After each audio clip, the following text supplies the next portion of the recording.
अस्सलाम वालेकुम रहमतुल्लाहि व बरकातहू।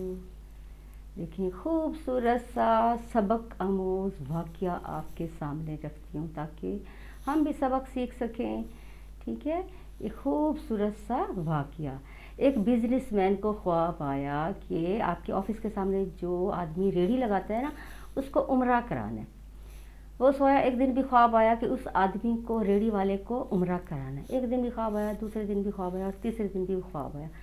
फिर वो आदमी, वो बिजनेसमैन मौलवी साहब के पास चला गया और पूछता है कि आया सामने वाला जो रेडी वाला बंदा है वो मुझे ख्वाब में दिखाई देता है, इसको उम्रा कराना है, आया मैं क्या करूँ। तो मौलवी साहब ने कहा हाँ ठीक है, आप जाओ, आप उसको उम्रा करा दो, अगर करवा सकते हो तो जाहिर है अल्लाह ने आपको वो किया है ना, चुना है ना। तो वो गया, रेडी वाले को देखता है कि इसने ऐसा, रेडी वाले को देखता है और देखता ही रहा कि आया ये इसने ऐसा क्या अमल किया है कि इससे अल्लाह चुन के बुला रहे हैं।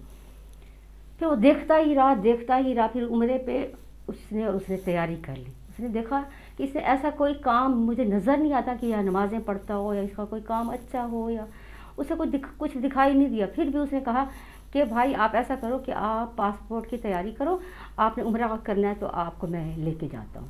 तो वो बहुत खुश हुआ, उसने अल्लाह को देखा, आसमान को देखा और बहुत बड़ी दुआ की।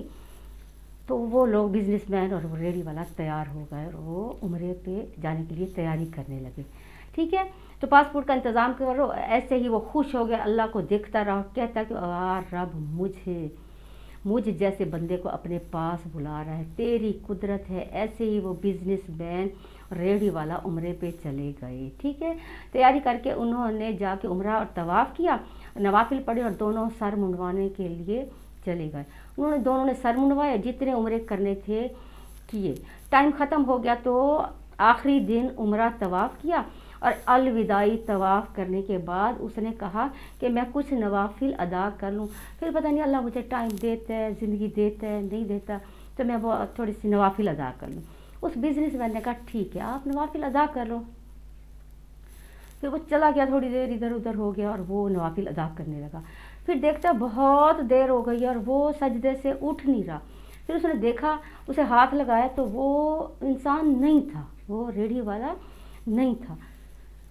तो उसे बहुत खुशी हुई, ताज्जुब हुआ कि देखें एक रेडी वाले का खात्मा कैसे हो रहा है। ठीक है, तो कुछ नवाफिल अदा कर लूँ, पता नहीं फिर टाइम मिलता है, पता नहीं मेरा अल्लाह मौका देगा कब नवाफिल पढ़ूंगा। उसने बिजनेसमैन से कहा हाँ हाँ ज़रूर अदा कर लो। सजदे में ज़्यादा टाइम गुजर गया, उसने देखा कि वो सजदे से उठ ही नहीं रहा, वो इंसान ख़त्म हो गया था, वो खूबसूरत उसका ख़ात्मा हुआ था। वापस वो बिजनेसमैन, इतने लोगों ने उसका जनाजा अदा किया। देखिए अल्लाह के घर में इतने लोग, लाखों लोग होते हैं, थोड़े से लोग नहीं होते, लाखों, मैं तो कहती हूँ करोड़ों लोग होते हैं, कहीं पाँव रखने की जगह नहीं होती। तो अल्लाह अगर आपका ख़ात्मा उधर करता है तो फिर यहाँ मत लेके आया करो उस इंसान को, वहाँ बहुत अच्छा ख़ात्मा होता है। फिर वो वहाँ उसका जनाजा पढ़ाया गया, इतनी खूबसूरत जगह पे उसको दफन किया गया।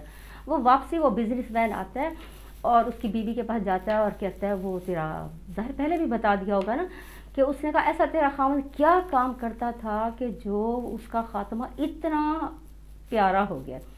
तो उसने कहा ऐसा तो कुछ नहीं करता था, एक बेवा खातून थी, वो जब भी रात को आता था तो अपने बच्चों के लिए जो भी कुछ लेके आता था, जो भी चीज़ें लेके आता था, जो भी फ्रूट लेके आता था, वो उसके लिए भी लेके आता था, जाके दरवाजे में रख के वापस आ जाता था। तो वो रोज़ वो औरत उठाती थी और कहती थी अल्लाह इसका ख़ात्मा ईमान पे करना। देखिए, तो वो जब भी वो फ्रूट या चीज़ें या जो भी उसका इतना बड़ा शॉपर रख के आता था, देखिए वो गरीब इंसान था, अपनी हैसियत के मुताबिक ही देता होगा ना।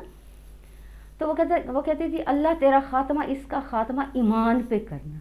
तो देखें इतना खूबसूरत वाक़या कि उसका ख़ात्मा कितना खूबसूरत और ईमान पे हुआ। तो सुभान अल्लाह तो बनता है ना, तो अल्लाह हमारे ख़ात्मे भी इतने खूबसूरत करे। ठीक है, हंसते रहो, बसते रहो। अल्लाह हाफिज़, अस्सलाम वालेकुम।